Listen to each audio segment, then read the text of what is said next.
So hey guys, welcome to the new video.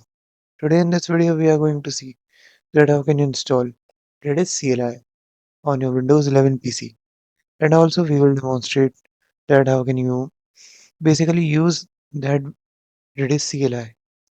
So firstly let's move in our browser,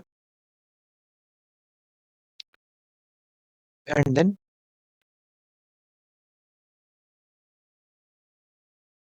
you have to search for this Redis for Windows GitHub. Just click on the first link from github.com, and now you will find some links. So now we will be going with the MSI package, and then just download in this one.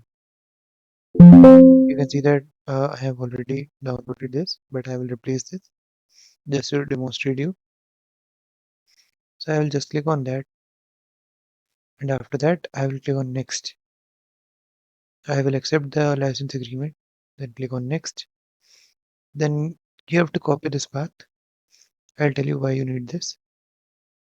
So just copy this and then click on next. This is the port number which Redis will be using. Then click on next again. You can also change the memory limit from here. I will keep it as default. Just click on next, then install. This will start installing your Redis. For the time being, we will minimize our browser. So now you can see that it is successfully installed. Now just click on finish, and you have to open your environment variables, and then click on this button, that is environment variables. Then in system environment variables, you have to click on path and edit this path, and you have to add a new path. Just paste that which you have just copied, then click OK, then again click OK, then again OK.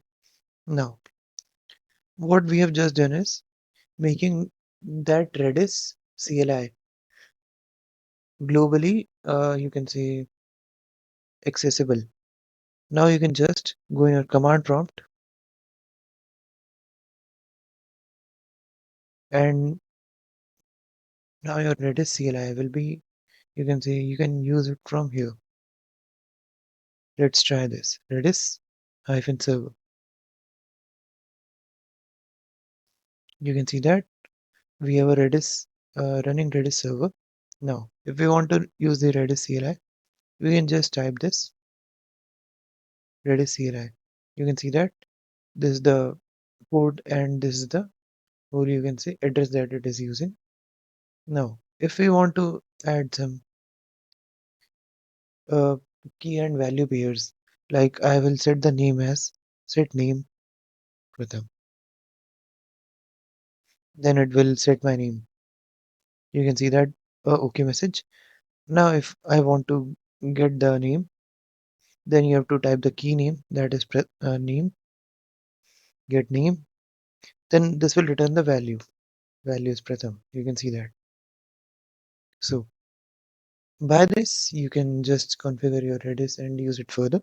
So that's all for this video guys. Now let's see you next time.